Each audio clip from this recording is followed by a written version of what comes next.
औरंगजेबासोबत 1000 मनसबदार 15,000 होते. 1000 मनसबदार जे आहेत त्यांची संख्या 15,000 आणि 1000 मनसबदाराचा वार्षिक पगार त्या काळात औरंगजेब देत होता तब्बल 50,000 रुपये. विचार करा, 350 वर्षापूर्वी औरंगजेब 50,000 रुपये वार्षिक पगार देतोय आणि टोटल तो पगार जातो 7.5 कोटीत. त्याचं टोटल सैन्य जे आहे लष्करातलं ते 15 लाखांचं आहे. शिवाय कुशल अकुशल असे सगळे कामगार त्याच्या सोबत आहेत, लष्करातली माणसं सोबत आहेत, लढणारी फौज सोबत आहे, हे सगळे सोबत आहे.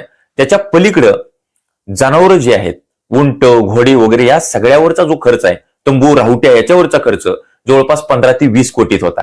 त्याचं शाही कुटुंबाचा वगैरे सगळा खर्च जर मिसळला तर टोटल खर्च त्या काळात वार्षिक बरं का 30 कोटी रुपयांचा औरंगजेबाचा खर्च आहे. किती मोठी श्रीमंती असेल औरंगजेबाची.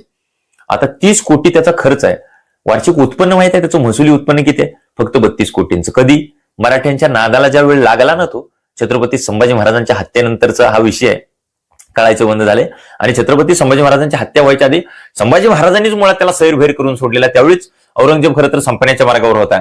32 कोटीचे जे वार्षिक उत्पन्न आहे ना, तुम्हाला वाटेल 30 कोटीचा खर्च 2 कोटी शिल्लक राहतात. शिल्लकाचा विषयच नव्हता, कारण कागदोपत्री ते 32 कोटी होतं, जमा 100% होतच नव्हतं. म्हणजे औरंगजेबाची अवस्था 4 आण्याची कोंबडी 12 आण्याचा मसाला झाला होता आणि ते सगळं सगळं सगळं फक्त मराठ्यांच्या नादाला लागल्यामुळे झालं होतं. आता तुम्हाला वाटेल छत्रपती संभाजी महाराजांच्या हत्येनंतर असं काय केलं मराठ्यांनी की औरंगजेब अक्षरशः भिके कंगाल झाला.